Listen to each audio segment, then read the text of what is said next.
දන්නවද ඊශ්‍රායලයේ මොසාඩ් එකෙන් ගහපු උගන්ඩාවේ ඉඩියමින්ට තරු පෙන්නපු මිෂන් එක ගැන මේ කතාව අන්තිම වෙනකම් බලන්නකෝ. ඔයාලට ෆිල්ම් එකක් බැලුවා වගේ හිතේ. 1976 ජූලි 27 වෙනිදා එයාර් ෆ්‍රාන්ස් ෆ්ලයිට් 139 එයාබස් A300 දරන ගුවන් යානය ඊශ්‍රායලයේ තෙල් අවීව් ගුවන් තොටුපළේ ඉඳන් ප්‍රංශයේ චාල්ස් ඩි ගෝල් ගුවන් තොටුපළ බලා පියාසර කරනවා. මේ ගුවන් ගමන අතරතුර ඇතැන්ස් එල්ලිකෝන් ගුවන් තොටුපළට මේ යානය ගොඩ බස්සනවා. නැවතත් දවල් 12 මාට ගුවන් යානය ප්‍රංශය බලා පියාසර කරන්න පටන් ගන්නවා. හැබැයි ගුවන් යානය පියාසර කරන්න පටන් අරන් ටික වෙලාවක් ගියාට පස්සේ කවුරුවත් හිතන්නේ නැති විදිහට ත්‍රස්තවාදීන් 4 දෙනෙක් මේ ගුවන් යානය පැහැරගෙන තමන්ගේ අනසකට යටත් කරගන්නවා. මේ ත්‍රස්තවාදීන්ගෙන් 2 දෙනෙක් Popular Front for the Liberation of Palestine සංවිධානයට අයත් පලස්තීනුවන් 2 දෙනෙක්. අනිත් 2 දෙනා ජර්මානු අන්තවාදී කණ්ඩායමක් වෙච්ච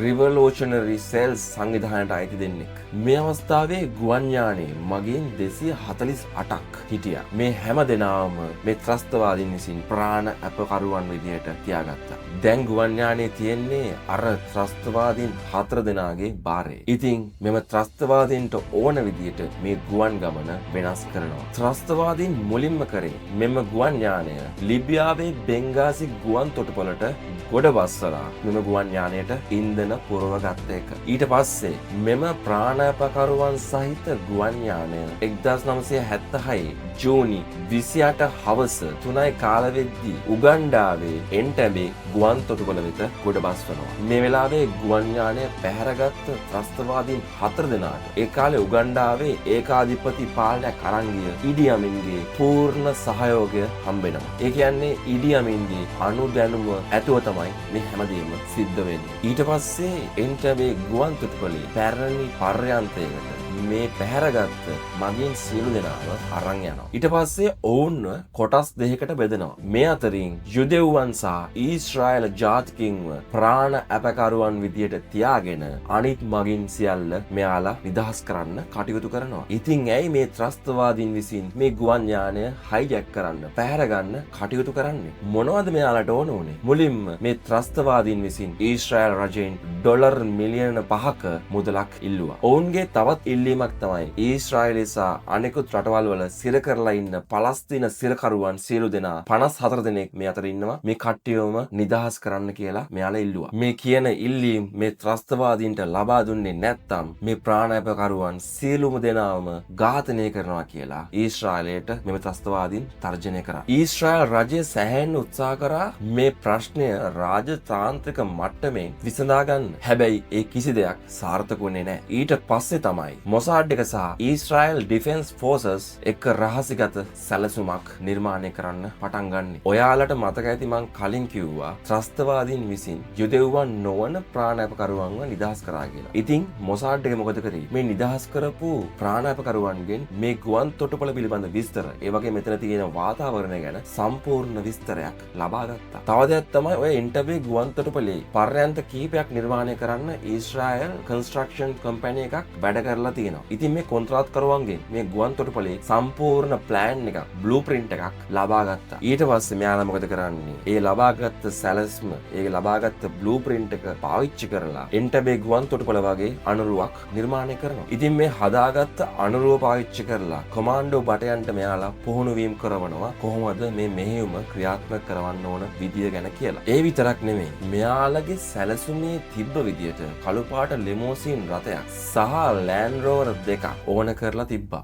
මොකද ඉඩි අමිනුත් පාවිච්චි කළේ කළු පාට ලිමෝසින් රථයක් කියලා මොසාඩ් එකෙන් දැනගෙන හිටපු නිසා. ඉතින් පොඩි ප්‍රශ්නයක් වුණා. ඒ තමයි ඊශ්‍රායලට මේ වෙලාවේ කළු පාට ලිමෝසින් එකක් හොයාගන්න බැරි වුණා. එයාලා මොකද කරේ? පුළුවන් තරම් ඉක්මනට සුදු පාට ලිමෝසින් එක කළු පාටින් තීන්ත ගෑවා. ඉතින් ජූලි 3 වෙනිදා ඊශ්‍රායල කැබිනට් එකෙන් මේ මෙහෙයුමට අනුමැතිය හම්බ වෙනවා. මේ මෙහෙයුමේ මූලිකත්වය අරගෙන පෙරමුණේ හිටපු කෙනෙක් තමයි යොනතන් නෙතන්යාහු කියන්නේ. කවුද මේ යොනතන් කියන්නේ? ඔහු තමයි අපි කවුරුත් දන්න වර්තමාන ඊශ්‍රායලයේ අගමැති බෙන්ජමින් නෙතන්යාහුගේ වැඩිමහල් සොහොයුරා. ඊට පස්සේ 1976 ජූලි 4 වෙනිදා රෑ ඊශ්‍රායලයේ නියමිත වෙලාවෙන් ලොක්හීඩ් C-130 හර්කියුලිස් ගුවන් යානා 4ක් රහසිගතව උගන්ඩාව බලා පියාසර කරනවා. ඉතින් මේ ගුවන් යානා 4 රේඩාර් පද්ධති වලට අහුවෙන්නේ නැති වෙන්න මූදු මට්ටමට ඉතා ආසන්නයෙන් තමයි කියන්නේ ගොඩක් පල්ලෙන් තමයි පියාසර කරන්නේ. මධ්‍යම රාත්‍රියේ වෙද්දී මේ ගුවන් යානා වලින් කිහිපයක් එන්ටැම්බේ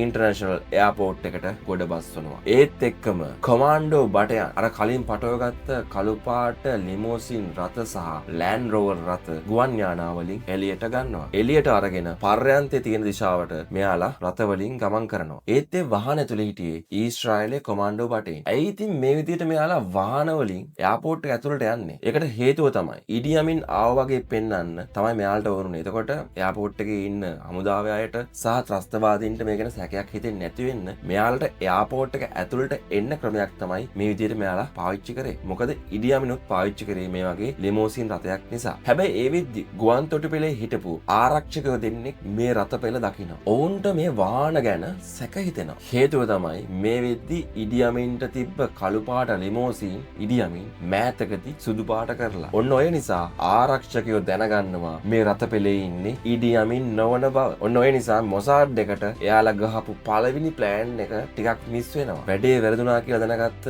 ඊශ්‍රායල කොමාන්ඩෝ බටෙන් වහම ක්‍රියාත්මක වෙනවා. එයාලා සද්දයෙන් නැති වෙන්න සයිලන්සර් පිස්ටල් වලින් ඒ ආරක්ෂකයන් දෙදෙනාට වෙඩි තියනවා. හැබැයි ඒ වෙඩි තිබ්බට ඒ ආරක්ෂක දෙන්න මැරෙන්නේ නැහැ. ආපහු පිටිපස්සේ හිටපු කොමාන්ඩෝ බටෙන් දෙන්න නැවතත් වෙනත් තුවක්කු වලින් මේ ආරක්ෂකයන්ට වෙඩි තියනවා. ඉතින් මේ වෙඩි සද්ද අර ත්‍රස්තවාදීන්ට සහ එයාපෝට් එකේ වෙලා හිටපු සිකියුරිටි නිලධාරීන්ට හමුදා පිරිස් වලට ඇහෙනවා. ඊට පස්සේ දෙපැත්තෙන්ම වෙඩි හුවමාරුවක් සිද්ධ වෙනවා. මොසාඩ් එකේ හමුදා නිලධාරීන් වාහන වලින්ම ගුවන් තොටුපළ පර්යන්තය පැත්තට ධාවනය කරනවා. ඊට පස්සේ වාහන වලින් බැහැලා පර්යන්තය ඇතුළට කඩා වදිනවා. කඩා වදිනවත් සමගම ඊශ්‍රායලයේ සොල්දාදුවන් විසින් අර ප්‍රාණායපකරුවන්ට ඇහෙන්න ඉංග්‍රීසියෙන් සහ යුදෙව් භාෂාවෙන් කෑ ගහලා කියනවා පහත් වෙන්න අපි ඊශ්‍රායල් සොල්දාදුවන් කියලා. ඊට පස්සේ වුන් ත්‍රස්තවාදී ඉලක්ක කරලා වෙඩි තියන්න පටන් ගන්නවා. මිනිත්තු කීපයක් ඇතුළත ත්‍රස්තවාදීන් සියල්ලම ඝාතනය කරන්න මොවුන්ට හැකි වෙනවා. ඒ විතරක් නෙමෙයි මේ එයාපෝට් එකේ උගන්ඩාවේ හමුදාවට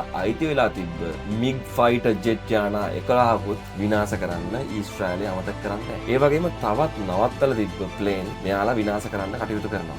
මේ සම්පූර්ණ මෙහෙයුමට ගිහිලා තියෙන්නේ විනාඩි 53ක් වගේ කාලයක්. ඒකිනුත් ප්‍රහාරයට ගිහිලා තියෙන්නේ විනාඩි 30ක් වගේ කාලයක්. ප්‍රාණායපකරුවන් 102ක් ආපසු සුරක්ෂිතව ගුවන් යානා වලට නැංවීමට කොමාන්ඩෝ බටයෝ සමත් වුණා. හැබැයි අවාසනාවන්ත ලෙස මේ මෙහෙයුමේ එකම එක ඊශ්‍රායල් සොල්දාදුවෙක් මිය යනවා. ඒ තමයි මේ මෙහෙයුමට නායකත්වය දීපු යොනතන් නෙතන්යාහු. මං කලින් කිව්වා මෙයා වර්තමාන ඊශ්‍රායල් අගමැති බෙන්ජමින් නෙතන්යාහුගේ වැඩිමහල් සොහොයුරා. ඉතින් මේ විශ්මිත ගලවා ගැනීමේ මෙහෙයුම ඔපරේෂන් තන්ඩර්බෝල්ට් කියලා නම් කරනවා. ඒ වගේම ඔපරේෂන් යොනතන් කියලාත් මේක හඳුන්වනවා. මොකද ඒකට හේතුව තමයි මරණයට පත්වෙච්ච යොනතන් නෙතන්යාහුට ගෞරව කිරීමක් විදිහට. ඉතින් මේ මෙහෙයුම ලෝකයේ සිදුවන ප්‍රාණ අපකරුවන් මුදා ගැනීමේ මෙහෙයුම් වලින් ඉතා අතිසාර්ථක මෙහෙයුමක් විදිහට සැලකෙනවා. ඉතින් මේ රසවත් විස්තරය අනිත් අයටත් දැනගන්න අනිවාර්යයෙන්ම ෂෙයා කරන්න. ඔයාලගේ වටිනා අදහසුත් අපිත් එක්ක බෙදා ගන්න අමතක කරන්න එපා. මගේ පේජ් එකත් ෆලෝ කරන්න අමතක කරන්න එපා. එහෙනම් මේ වගේම තවත් ඉන්ටරෙස්ටිං ටොපික් එකක් අරගෙන මම එන්න. හැමෝටම ජය වේවා.